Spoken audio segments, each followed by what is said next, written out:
So we're inside the upstairs utility closet. I've just taken the shelves off. Normally I go up a ladder right here, and that's how I get into the attic, and then up and out through the roof. What we're going to be doing is we're going to be putting the water heater right here.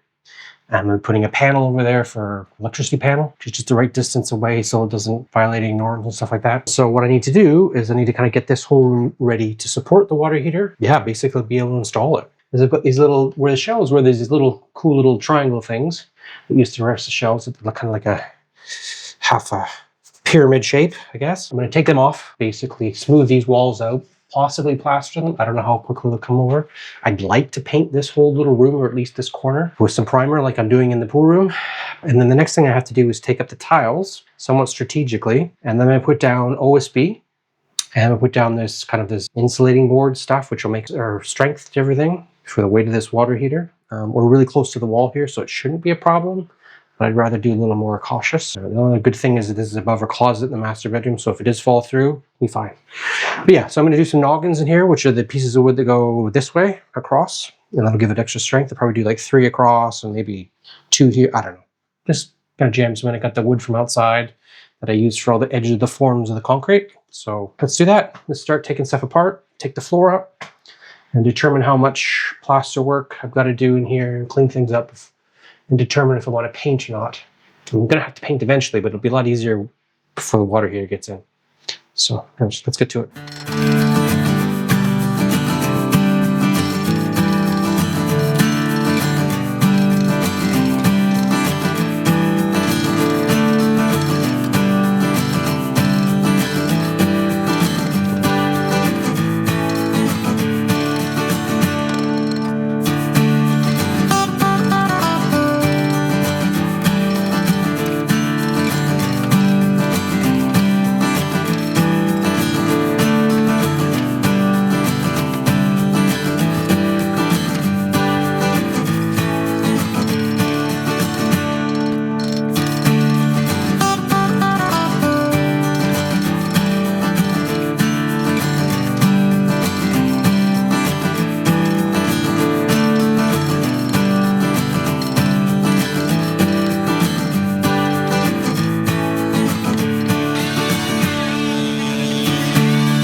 this is a day or so after I took this floor up.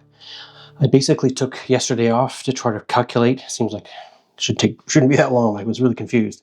But I'm calculating all the heights that are required so I can match up the tiles that are existing, including the ones that are still here under this wall that I can't remove.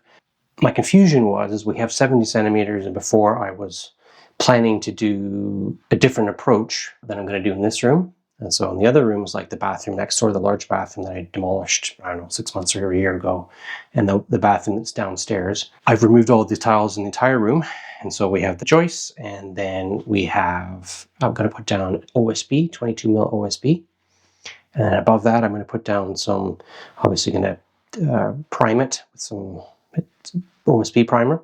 I'm going to put down a bed of tile adhesive. And then there's this stuff called Q-board, and it's kind of like foam, really high density foam. It's kind of got like a concrete kind of layer on it or something. It's hard to explain. It's like a Weddy board or like a Jacko board or something like that. Same thing. They have it here. They have all three of those here. And then what I'm going to do is put that down, and then I'm going to put like a self-leveling compound down on top. What I was planning to do is with our Q-board, I was going to get 30 mils, which is 3 centimeters. And I'm still going to do that in the other rooms, and the math all worked out. That's why I'm doing it. But for here, I'm going to have to do 10 because the tiles, these tomette tiles, are 2 centimeters thick, whereas normal pretty sturdy tiles here for floors are 0.8 to 1 centimeter. So it threw me off by about a centimeter. I couldn't figure out what I was doing wrong. And that's basically what it is that you have to either have a slightly lower Q-board or you have to go and, I don't know, do something else. But so that's what I've decided to do. So just do a smaller Q-board and then make up the difference with some self-leveling compound. And then I basically do, once that all dries off, is I'm going to go and do a adhesive layer and then put the tiles down. These tiles are, really old, but this adhesive we're getting, or what we have, is going to be good for these tiles, so we should be good. You don't have as much, if this was on a ground floor or something like that, where it's right on the ground, I'd be more worried about breathability of these old tiles and stuff like that. But this house will be so dry, especially on the top floor, you're not likely to get any issues. The Q-board, once again, is to keep it waterproof, and that's the plan in the other rooms, the other bathrooms. So it's a completely waterproof floor. You basically treat up all the tape and treat up all the seams and stuff like that. You can run stuff up the side. Like if we're going to do a shower stall, you can run the board up as high as you want and then put towels on it and that kind of thing. So that's the plan. But before I start doing that, I'm going to reinforce this floor. So I'm going to have noggins going across here and here, probably in the middle more so, and then one kind of on the edge or where the doorway is, just to reinforce everything. It's way more than you'd ever need. I probably don't even need to reinforce it, but I just want to be super cautious because there are sags in these floors. Looking at the math behind it, they're not going to go anywhere, but I am going to have a big water heater, 200 liters. It's like 700 pounds sitting right here. So I want to make sure I give it every chance so it doesn't sag anymore or come crashing down, which it won't. But anyways, that's the plan. I'm going to make a noggins now, cut the OSB, and then see how far we can get today. Probably not much more than that, but we'll see. Anyways, let's get to it.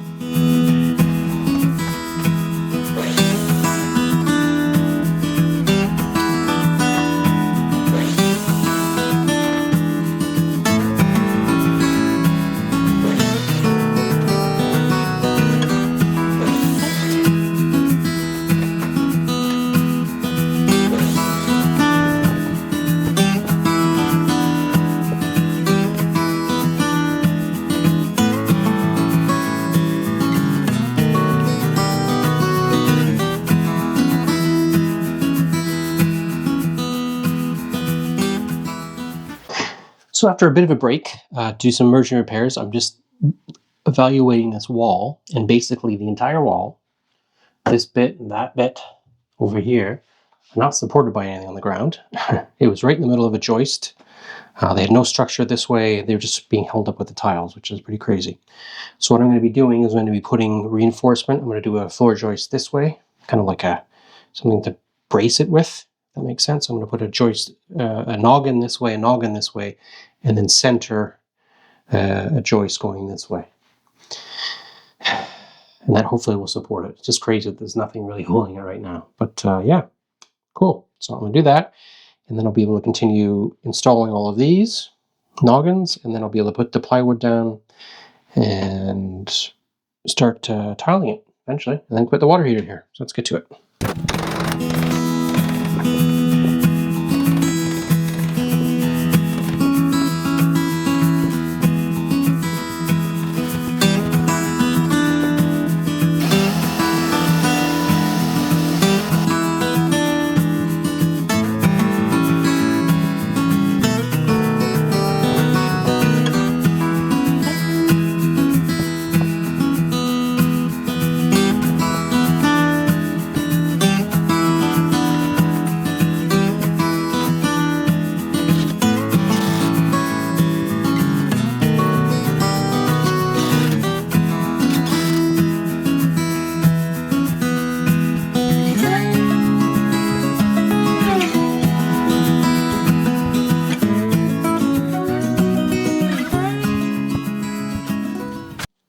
So one thing I'm going to do is I'm going to take a piece of wood, and when I go to get these down and flat like this, that's too small, but anyway, down there, basically I'm going to put a piece of wood on just one of the ends, hanging over so that it rests on the rafter, and this way if it's long, whatever. And then basically the idea is screw down into it, and then when I lower it down, it should be even with the level of the rest of the rafters, or at least not sticking up. So let's stick this together. And then it's a bit complicated because what I have to do is that in the other room, I have to screw in from this side. So I have to do like two noggins here. And then because this has kind of got the extender thingy going this way, because the joist is going to go this way, I'll do one from that side and one from this side. But before I can do this one to support the wall, I've got to do the ones that would connect behind it, because I'll never get a drill in there. So let's do that.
Well, I've only done this little section in here and a little bit to support the wall eventually, but it's just shocking.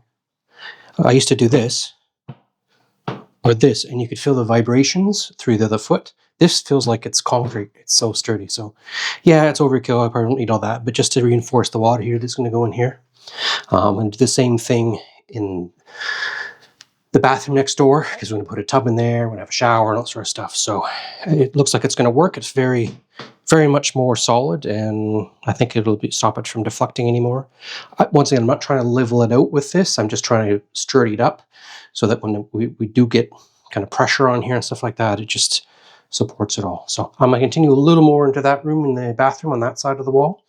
And then I'm going to be ready to put down some plywood and then start doing my layers of plywood and like a concrete board, like a backer board sort of thing on the floor, and then I'll self-level it, and that should get it to a level where I can put the old tiles back down again, put a little bit of grout in it, and then drop the water heater in. So I'm also going to do the drilling for when I put the pipes down and the electrics after, well, obviously before the tiles, but yeah, basically when I get it all down. Cool, we're doing good. This is really nice to see. I can't stress how much more solid that feels. Like when you walk on our floors, everything kind of vibrates just a little bit. It's not like it bounces a lot or anything like that, but it just vibrates. So this feels really good. So I'm happy with that. So let's get back, and I'm going to finish the other bit in the other room there, and then we'll start cutting plywood or OSB.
Well, next up on this little project, I'm going to spray all the wood in here that I can. This is it's kind of to stop termites and wood-boring insects. It's not as toxic as some of the other things, but it seems to work well. As long as your cats don't go on it while it's wet, it should be fine. And it's less cancerous, or not cancerous, like that xylophane, I think it's called. And it's pretty bad for you. So yeah, just going to spray a bit in here and we should be good. And then I can insulate it and put down the subfloor, which would be the OSB.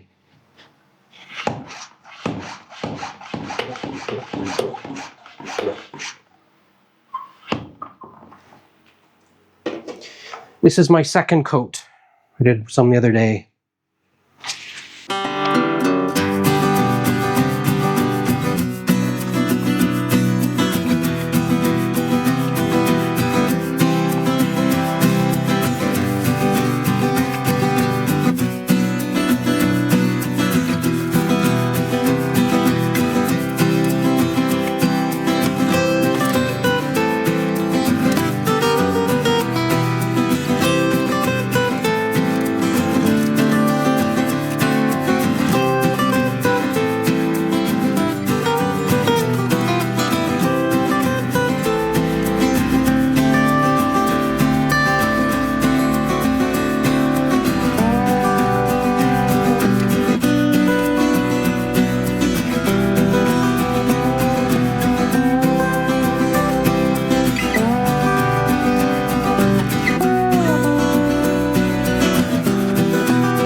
So that finishes the subfloor. The OSB down, screwed down. I could have probably construction adhesive joists and things, but it's fine. My next step is going to be doing a primer on the OSB. It takes about 2 hours to dry, so it's the end of the day, so I'll put that down real quickly. And then hopefully tomorrow I can get on to putting down it's kind of like an insulation board thing on top to make up a little more space. And then I'll be able to do some self-leveling tomorrow, hopefully as well. But we'll see how it goes. Let's get painting. Just some of this stuff. It says like for multi-surface primer, meant for lots of surfaces, including OSB. So put that down. And that'll mean that hopefully the tile adhesive will stick better to it. and we'll just suck it all up. This looks a bit like milk. Probably like a PVA or some type of thing like that. Anyways, from there and out.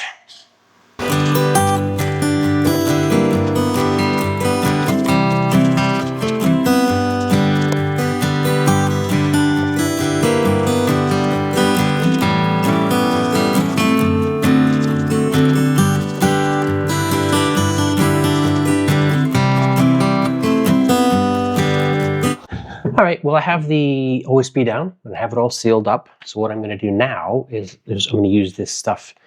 I think it's called cube board here. It's kind of like a, I don't know if it's a cement thing or it's not quite like a cement board. It's kind of like a foam. I use it in bathrooms. It's like a waterproofing thing. I'm not really too worried about it leaking the water heater and stuff like that. If it does, that's cool. This will stop it from going through the OSB and making it wet, I guess. But the idea is I'm trying to make up a bit of space. So my tiles, I'm going to use a more modern tile adhesive that is meant for the terracotta tiles. And it can only be a certain depth. Elsewhere in the house, I'm going to use like a lime mortar and have a bed of like almost an inch. But for in here, I'm just going to put that stuff down. So I'm going to basically put this, cut it in strips, the opposite direction of the OSB, and use a tile adhesive to glue this down.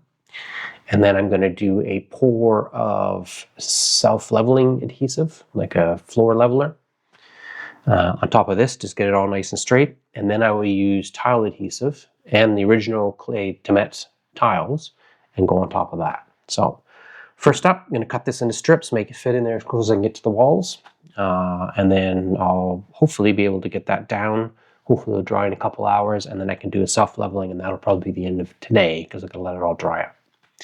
And then maybe the next time I'm on this, I'll push up with the tops down. Let's get to that.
So I'm not looking to make the same mistakes I made last time in the pool room where I tried to work on all the pipes and stuff. So before I put this water heater in over here and all the piping and all that stuff, electrical, I removed the old bolts that were in the walls. It took me a long time to pull it all out, so I've just chopped it, you know, below the surface of where the wall will be. I removed all the old wiring, the old plumbing. I drilled the holes and stuff like that, and there used to be a sink in the bedroom over here. I've disconnected all that, so I've got everything I can fill in with the map all sorted. I'm gonna do the map layer, which will do kind of like the, you know, the big blobs and stuff, and then I'll come back with the top layer afterwards. And then I'll skim all these walls and give them a quick paint, or at least over in this area, and we should be good to put down the floor.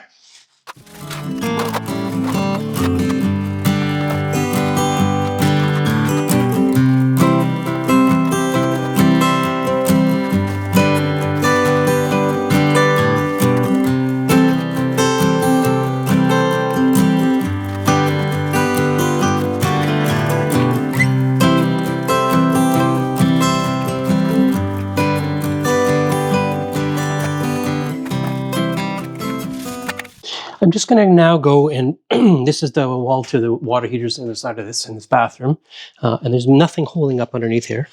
So what I'm going to do is I'm just going to pack in underneath, and I've taped down a piece of OSB, a little strip of it, and then eventually when this all dries off, I'll try to wiggle out the OSB, and hopefully then when I'm putting in this floor, the OSB will fit in. Worst case, I can cut it a bit and then pack in more map, but it should, you know, this wall's not going anywhere. Like there's nothing above it supporting it, just like a dividing wall. But I might also have something under there so that they don't eventually sag. So let's put some stuff in here.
Okay, well, now it's time to do the final kind of plaster coat on this. I'm gonna go right over the lumps. Stuff is really dried quite quickly. It's the next day, and yeah.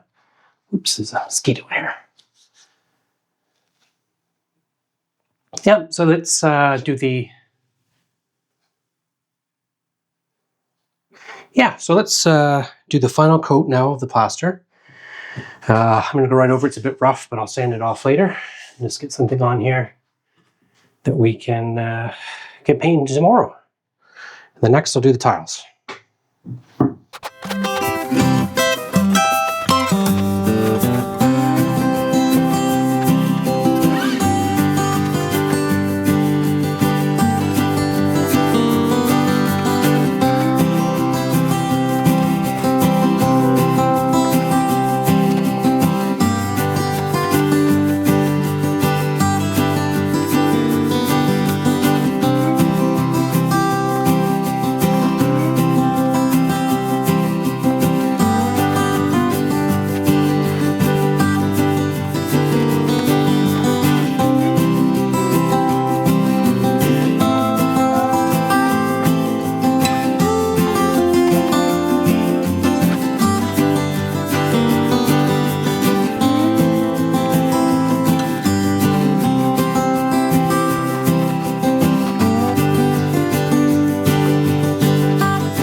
It looks like a real dog's breakfast, but the good thing about this stuff is that when you sand it, it comes off so easily. It's almost like, yeah, barely on there, but it isn't.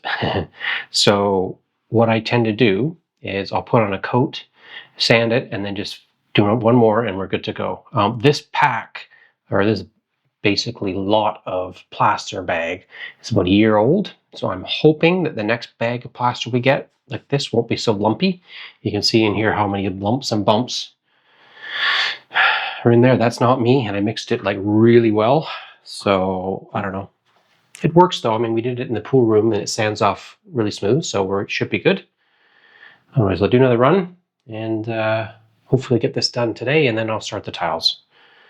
Yeah, it only takes a very short amount of time to dry, as you can see, like just from going into this room in the cupboard here to doing a little bit with the extra stuff in the other bedroom, the top floor here.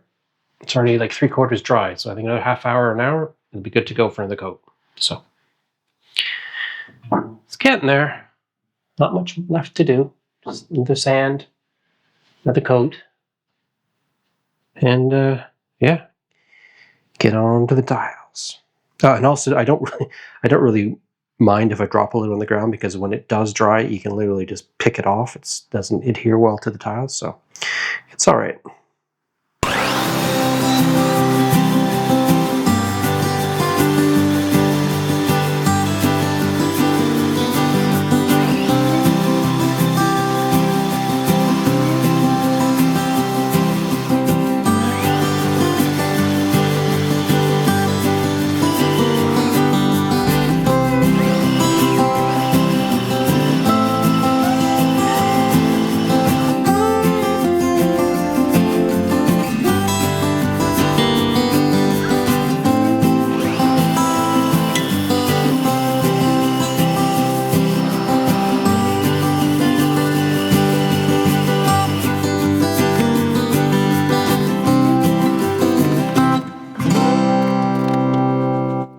I have everything cut. There's a few cracks over here I'm not going to worry about. I'm leaving some kind of empty sections because I'm going to be running the water manifold pipes down there. So when I get more bathrooms, stuff like that, I'll just drill through the floor. So there's no point putting tiles down there. This is left out for the breaker box that's going to go here. Got a little bit in the corner left out for a little conduit that's going to go there, a square conduit. So yeah, basically all that's left to do now is to put down the tiles. So let's see if I can do that. Alrighty, well, let's just do, I'm going to start working my way this way first to establish a line that looks straight down the hallway. Well, it doesn't really matter because it's a cupboard. And then I'll work with this way, and then I'll come back and work this way, so I'll have that straight line to work off of. It's not going to be perfect. That's okay. Once again, it's in a cupboard, so we should be good. And one tile to put down later over there. Got to drill a hole through. Yeah, let's give her a go. Let's see how it works. Never done this before. Well, not with these tiles. Yes. It's really hard to film in here because it's covered.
So it's my third day tiling. I did this little strip the first day, and then I ran out of time.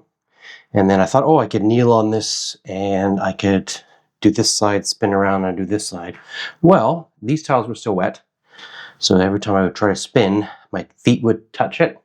It's like, okay, I have to stop. So I got up to here, obviously yesterday and today. It'll be easy. I can do this little section here. And then I can continue on sanding the walls and doing the final plaster on those. And then maybe even this evening, I'll try my first attempt at using lime grout. Make a mixture like 1 to 3 lime to have very fine sand. And then you basically put it in the cracks and wipe it all off with sponges. We'll do that if we can tonight. But we'll see. Worst case, tomorrow morning.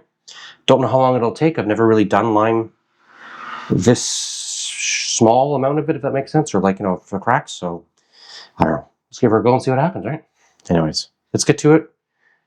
Tile this and finish this silly little cupboard up. But it's going all right. It's not too hard.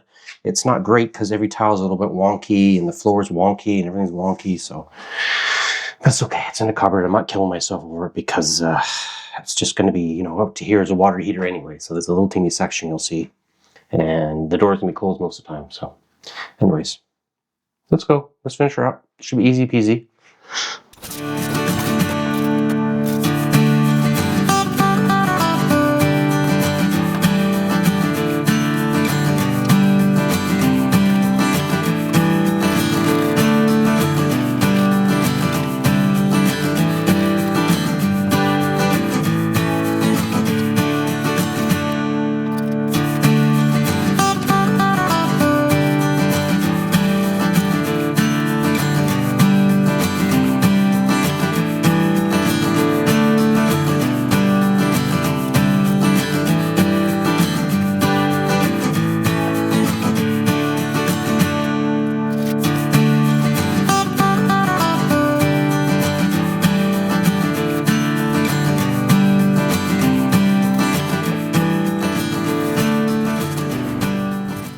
The tiles are pretty much all set up now. It should be good. Not quite 24 hours, but certainly a good 10, 12 or something like that. And what I'm going to do now is try to do the grouting for it. I've made up a mix of lime, 1 part lime and 3 parts, a fine sand and quite runny. So it's quite liquidy. And I'm hoping, a friend of ours is doing this in his place. That's kind of what he recommended to do. And then basically you just squeeze it in and clean it all off as you go along. And then eventually it dries, apparently. But we'll give that a go and see how we do. Let's try over here, shall we? I don't think I made enough, looking at it now, but I figured there's such small cracks that I would not make too much.